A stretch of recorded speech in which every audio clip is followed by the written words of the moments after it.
Supreme court में एक याचिका के मामले में सुनवाई करते हुए जिस तरीके से अभी एक दिन पहले ही कॉकरोच जनता पार्टी के संसद मार्च के दौरान जो प्रदर्शनकारियों पर पुलिस ने बल का प्रयोग किया, तमाम लोगों को मारा, क्रूरता हुई, बर्बरता हुई, उसकी तमाम वीडियोस सामने आए। उन वीडियोज को चीफ जस्टिस से अपील की गई थी उनको देख करके उनके खिलाफ एक्शन ले, लेकिन चीफ जस्टिस ने कहा सूर्यकांत ने कि ये हमें वीडियो देखने का टाइम नहीं है और आप अपना टाइम ना बर्बाद करें, हमारा टाइम ना बर्बाद करें, हम हस्तक्षेप नहीं करेंगे। वहीं दिल्ली हाई कोर्ट ने जिस तरीके से रवैया अपनाया उनका भी देखने वाली बात है कि उन्होंने कहा कि हमें इस मामले में, इस तरीके के मामलों में ना घसीटिए। यानी कि साफ साफ दिख रहा है कि सुप्रीम कोर्ट और हाई कोर्ट ऐसे मामलों में जहां पर युवाओं की बात है, छात्रों की बात है, जहां पर उनके साथ क्रूरता की गई, उस मामले पर बोलने के लिए तैयार नहीं है। आखिर किस चीज़ का डर है सुप्रीम कोर्ट हाई कोर्ट का? मलिक सर, आप मैं पहले से कह रहा था, सुप्रीम कोर्ट हाई कोर्ट देश के ज़्यादातर कॉन्स्टिट्यूशन कोर्टों में मनुवादियों का कब्जा है, कुछ लोगों का कब्जा है और वो सब इस सरकार के साथ हैं, इस दमन के साथ हैं। इसीलिए यही उम्मीद थी और जो उम्मीद थी लोगों को, मेजॉरिटी एडवोकेट्स को, वही भाषा चीफ जस्टिस ने बोली है, वही हाई कोर्ट के जज ने बोली है। ये अमूलचूल परिवर्तन करना होगा, देश के हाई कोर्ट सुप्रीम कोर्ट को घेरना होगा, यहाँ से मनुवादियों को उखाड़ना होगा, मनुवादी मानसिकता को तहस नहस करना होगा, जिसकी वजह से इस तरह के बातें आती हैं। अरे चीफ जस्टिस का टाइम इस देश का समय है, उसकी प्राइवेट दुकान नहीं है चीफ जस्टिस की। चीफ जस्टिस इस बात को भी नहीं सुन सकता तो किसको सुनेगा? किसको सुनेगा? देश के लोगों के फंडामेंटल राइट का वायलेशन हो रहा, सुप्रीम कोर्ट की जजमेंट का वायलेशन हो रहा, सुप्रीम कोर्ट के जूरिस्प्रूडेंस का वायलेशन हो रहा, सुप्रीम कोर्ट के सिद्धांतों का वायलेशन हो रहा कि बिना बैज के, बिना नाम के पुलिस किसी के साथ इस तरह कर ही नहीं सकती। हर काम में न्याय, उसको एनफोर्समेंट में पुलिस जब भी कोई कार्रवाई करे उसका बैज वैज सब कुछ होना चाहिए ताकि फ्री एंड फेयर और कानून के हिसाब से काम हो। जब कानून के हिसाब से काम नहीं करना, इसलिए पुलिस के नाम बैज नहीं थे। बहुत सारे लोग बिना वर्दी के थे, हाथ में डंडे लिए हुए गुंडे थे, वहाँ पर आरएसएस बीजेपी के गुंडे पुलिस में शामिल किए हुए थे। और ये सारी बातों का पता है चीफ जस्टिस को। चीफ जस्टिस ने जानबूझ के किया है, दिल्ली हाई कोर्ट के चीफ जस्टिस को पता है। दोनों इस वक्त देश के गद्दार हैं। जब हम सभी दरवाजों को खटखटा करके थक जाया करते थे, उम्मीद छूट रही होती थी, न्याय पाने की उम्मीद, तब हमें एक दरवाजे से उम्मीद हुआ करती थी, सुप्रीम अदालत के दरवाजे से, कि अगर सब जगह से निराशा हाथ लगी है तो हमें सुप्रीम अदालत से, सुप्रीम कोर्ट से न्याय मिलेगा। मगर आज वहां से भी निराशा हाथ लगी है।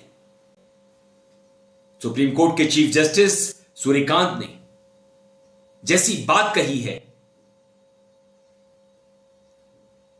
उससे बहुत परेशानी हुई है कि चीफ जस्टिस साहब भी गए, उन्होंने कह दिया है कि मेरे पास फालतू चीजों के लिए, फालतू बातों को सुनने के लिए समय नहीं है। Waste our time and don't waste your. We are not interested in videos. We don't have time to watch. Lordship, student protest is already going in the Jantar Mantar. Police is already taking the brutal actions, and already is the same other types of the tear gases and other things. Lordship, two very important issues. Ours are Waste our time and don't waste your. Lordship, your time is more valuable than ours. Lordship, students are seeking here the three very important pairs. First one is the NEET examination, free and fair examinations conducted by the government. First, second is the Lordship, the NTA agency should be dissolved because since last 10 years, Lordship, examination. Thank you very much. Thank you. Lordship, Yes, Madam. Anyone. Some very important observation, Lord, because Thank you. police is daily brutally unfair people's Lordships and enter in this Lordship, please. All right. Item 2. Lordship, already I have the collection of the videos. If Lordship permit, We are not interested in videos. We don't have time to watch.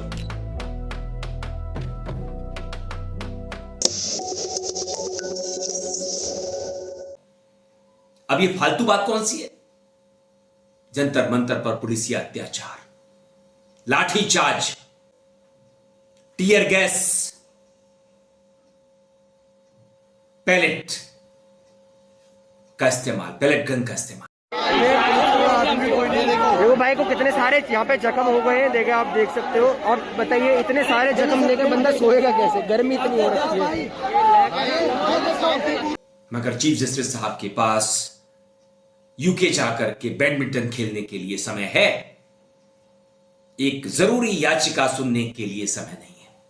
मैं आज भारत देश की mentioning किया था, जिसमें भारत देश के लाखों बच्चे जंतर मंतर पर पीसफुली प्रोटेस्ट कर रहे हैं। हमारे यहाँ से शुरुआत हुई थी। हमने honourable chief justice of India से रिक्वेस्ट किया कि मेरा शॉर्ट ऑब्जर्वेशन की रिक्वायर्ड है लॉर्डशिप, और बच्चे पीसफुली तरीके से प्रोटेस्ट कर रहे हैं। पर सवाल यह उठता है कि जिस प्रकार से उस पीसफुली प्रोटेस्ट को दबाने के लिए विभिन्न प्रकार के जो पेपर लीक के मामले आज देश में चल रहे हैं, उसको प्रमोट करने के लिए जिस प्रकार से दिल्ली पुलिस ने बर्बरतापूर्ण बच्चों पर लाठीचार्ज किया है, जिस प्रकार से टीयर गैसेस छोड़ी गई है, जिस प्रकार से अनएथराइज तरीके से विदाउट यूनिफॉर्म, विदाउट बैच वाले बच्चों को वहां पर यूज करके और बच्चों के साथ में लाठीचार्ज जो कराया गया है, वो भारत देश के संविधान की पूरी तरीके से खिलाफ है। इसमें पुलिस का भी लॉ का वायलेशन है और साथ में सुप्रीम कोर्ट की जो गाइडलाइन है किसी भी प्रोटेस्ट को पीसफुली करने के लिए, उसका भी कंप्लीट तरीके से वायलेशन हो रहा है। साथ में मैंने यह भी कोशिश लॉर्डशिप को समझाने की कोशिश किया है कि लॉर्डशिप यह जो लोकेशन जंतर मंतर की है, यह location identified by the Delhi police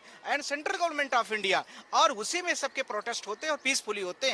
पिछले 25 दिन का रिकॉर्ड देखा जाए तो बच्चों का पीसफुली प्रोटेस्ट चला है, उसमें कहीं भी कोई भी ऑब्जर्वेशन पुलिस नहीं कर सकती। पर 2 दिन पहले जिस प्रकार से पुलिस का मिसबिहेव हुआ है, जिस प्रकार से बच्चों को पार्कों में घुस के मारा गया है, जिस प्रकार से दिल्ली पुलिस के जो बड़े ऑफिसर, कई सारे IPS ऑफिसरों को मैंने देखा है कि लड़कियों को थप्पड़ों से मार रहे हैं, तो कोई डंडों से उसको पीछे से मार रहे हैं। बहुत सारे सोशल मीडिया में आप लोग निहत्थे बच्चों पर पत्थर मारा जा रहा है। पत्थरों के बड़े सारे आपने देखा होगा कि वहां पर ट्रैक्टर खड़े हैं और वो क्या कहते हैं उसको, हाईवास खड़े हैं। तो इसमें शॉर्ट ऑब्जर्वेशन की जरूरत है, पर कोर्ट ने इस चीज से डिनाई किया है। आज ये बोला है कि अभी मैं इसको नहीं सुन पाऊंगा, और इसके साथ में मैंने बोला है कि लॉर्डशिप इसमें शॉर्ट ऑब्जर्वेशन दिया जाए।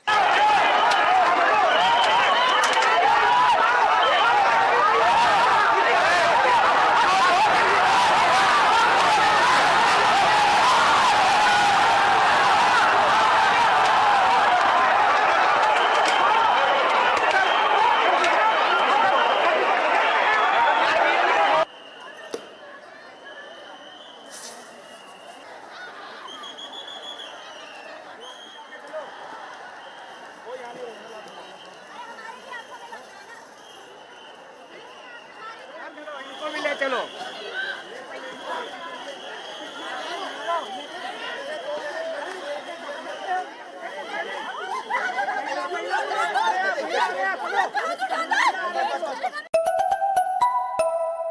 फिर आप न्याय के लिए किसके पास जाएंगे? क्या अपने हाथ में लेंगे कानून को?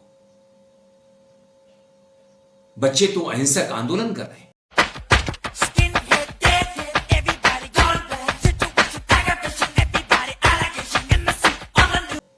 जंतर मंतर पर पूरे देश में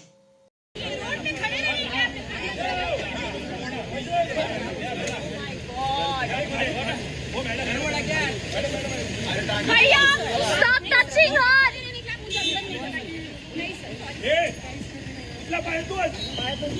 आप उसको खींच नहीं सकते हो, that is not legal.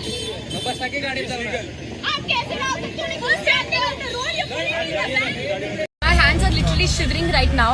I have been detained in the police van just for standing on the road peacefully.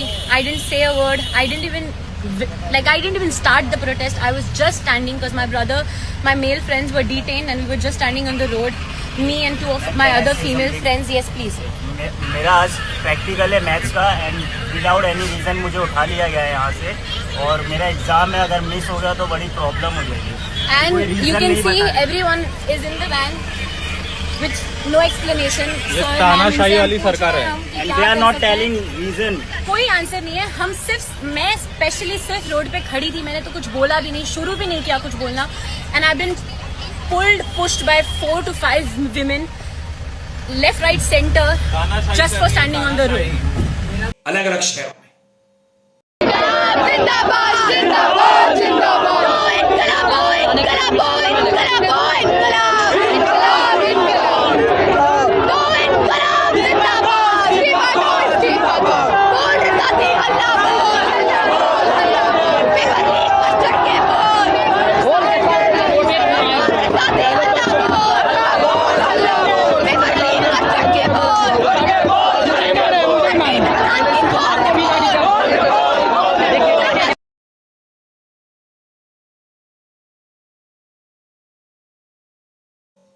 वो तो हिंसा नहीं कर रहे, वो कानून हाथ में नहीं ले रहे, अगर कानून कोई हाथ में ले रहा है, कानून का बेजा इस्तेमाल कोई कर रहा है, तो पुलिस है, सिक्योरिटी फोर्सेस हैं। और सादे वेश में वो नागरिक हैं जो सत्ता के साथ खड़े हैं, private army, private police. Police के साथ वो भी खड़ी है। ऐसा लगता है कि भारत में हिटलर जिंदा हो रहा है। हिटलर के पास भी ऐसी आर्मी थी, ऐसी पुलिस थी, ऐसी फोर्स थी जो सरकारी पुलिस से अलग थी। तो ये देश क्या बन रहा है? हम न्याय के लिए कहां जाएंगे? किससे न्याय मांगेंगे? इससे तो स्थितियां खराब होती चली जाएंगी। देश के सामने मुश्किल पेश आएगी। वीडियो पसंद आने पर आप इसे लाइक करें, दोस्तों साथियों में शेयर कर दें, शेयर जरूर कर दें। चैनल को सब्सक्राइब करें। आप अपनी प्रतिक्रिया मेरे आईडी और कमेंट बॉक्स में दे सकते हैं। बेल आइकन का बटन भी जरूर दबा दें। मैं था आपके साथ अरविंद, आप देख रहे थे मुझे अपने ही मंच अरविंद से।